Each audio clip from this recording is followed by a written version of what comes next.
Ian Lees-Galloway. Thank you very much, Mr. Chair.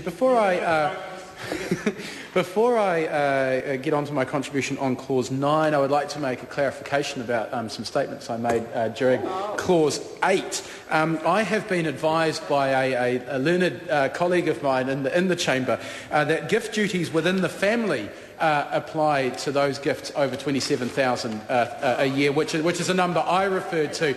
But I believe that outside of the family, if there's no family link, they apply to gifts over $10,000 in 1 year. So I wouldn't want to be accused of misleading the House. I just wanted to clarify that at the outset. But coming back to Clause 9, which I know that the Chair is, which I'm sure the Chair is concerned that we do. The Clause 9 is about the Register General of Land and how the Register General of Land is authorised and directed to make entries in the registers under the Land Transfer Act 1952. And in the Land Transfer Act 1952, it says that there must be a Register General of Land appointed under the State Sector Act 1988, and that person must be a barrister and solicitor of the High Court, which is important. And this is the particularly important part that I'd like to discuss. The Register General of Land, in exercising or performing the powers and duties of the Register, must have regard to the following objectives. First is ensuring an efficient and effective system for registering dealings in land. The second is managing the risk of fraud or improper dealings. The third is ensuring public confidence in the land title system. And the fourth is ensuring the maintenance of the integrity of the register and the right to claim compensation under Part 11 of the Land Transfer Act. Now, I suspect, and my colleague Sue Moroney raised some of these points, there is some concern that if we haven't actually got a proper description of the land, and it appears that there may be 0.4 of a hectare missing from the description of the land in the Hamilton City Council Parana Park Land Vesting Bill, then that potentially undermines public confidence in the land title system, and it may in fact undermine the maintenance of the integrity of the register, and in fact we may find the need to claim compensation under Part 11 of the Land Transfer Act. So I think it is actually we've approached this with some jocularity, the question of this missing parcel of land, but in terms of the duties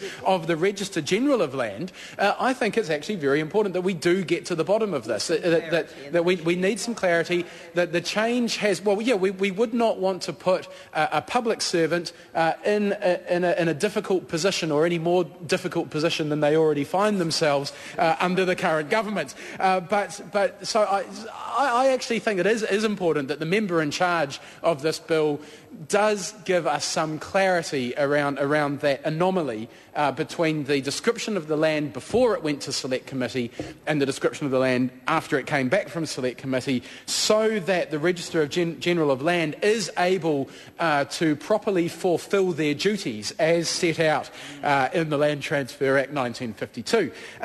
But I think there is a general There is a problem in ensuring the confidence in land title systems. I think it's important that to retain public confidence in the land title system, we have to make sure that when public land is transferred from one form of ownership to another, or is vested in the way it is in this current bill, that land is properly accounted for and indeed is properly valued. And we have a problem with a piece of legislation going through the House at the moment, which is making amendments to the Crown Lands Act, and that is in reference to pastoral leases in the South Island High Country, where by devaluing the rent that the Crown charges on that land, the government, the national government, is devaluing that Crown-owned land, in fact devaluing a state asset, and that I think, and given that that particular state asset, we do have a process by which it is privatised, that we need to ensure public confidence in the land title system, we need to make sure that the public can have confidence that the Crown is actually valuing that land appropriately, so that when that land is privatised, the Crown can realise the true value of that land. Because that land, Mr Chair...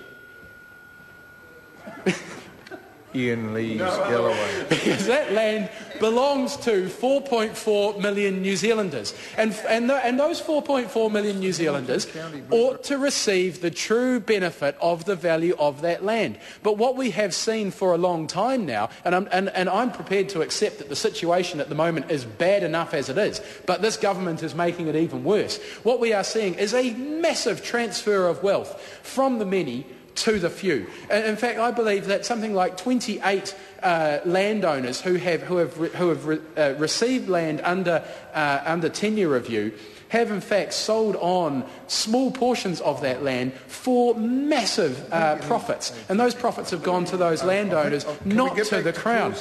And the reason why I bring that up, Mr Chair, is because the powers of the Register General of Land, referred to in Clause 9 of this bill, require the Register General to ensure that there is public confidence in the land title system and to ensure the maintenance of the integrity of the register.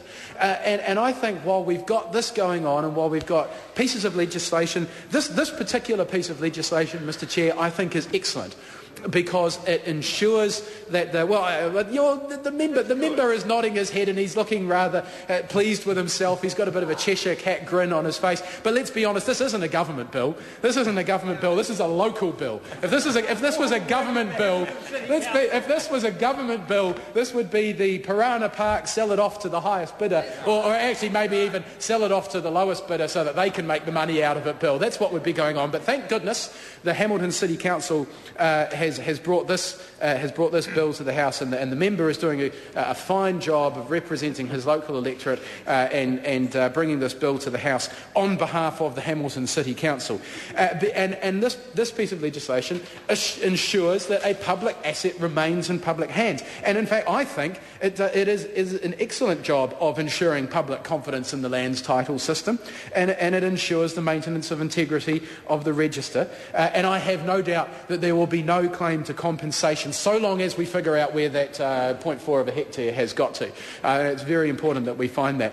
So, Mr Chair, the other part of Clause 9(2) is to issue a new computer register in the name of Hamilton City Council for the land, and to enter onto the computer register the words Recreations Reserve subject to the Hamilton City Council Parana Park Land Vesting Act 2010. But in order for that to happen, before this bill went to Select Committee, it had the words without fee. But now it has, without fee has been struck out, and it says on application. In fact, even in the preamble or the commentary from the Select Committee, the Select Committee has actually said that in order to align the bill with the Land Transfer Act 1952, they believe that the issuing of computer registers must be undertaken on an application basis and accompanied by the relevant fee. Now, this is of course going to mean an increase in costs for the City Council, and we all know what happens when councils have to increase their costs. They pass those costs onto the ratepayer. And who are ratepayers? Well, they are ordinary, hard-working Kiwis who have already got to face massive cost of living increases, whether it be at the supermarket, whether it be at the doctors, whether it be for after-hours care, whether it be at the petrol pump, whether it be in all manner of life. We are seeing massive increases in the cost of living under this national government, and this is just going to be one more thing which is going to push their rates up even further. I know that ratepayers all across the country have to scrounge around looking in their bank accounts to see if they've got the money to pay those rates bills every quarter when they come up. And this change that the Select Committee has made to Clause 9 of the Hamilton City Council Parana Park Land Vesting Bill, this will increase costs for the City Council, and those will be passed on to ratepayers in Hamilton City. And I bet they will be coming to their local member, and they will be asking, "Sir, why did you allow an increase in costs to the Hamilton City Council, and why did you allow that cost to have to be passed on to us, your constituents, and the ratepayers in your electorate? Because our costs are high enough already, sir." That's what they're going to be saying to David Bennett. They're going to say, when we go to the supermarket, our costs have increased. When we go to the petrol pump, our costs have increased. When we go to the doctor, our costs have increased. And now, because of this bill, we've got one more cost we have to deal with. Mr. Chair. Mr. Chair. Honourable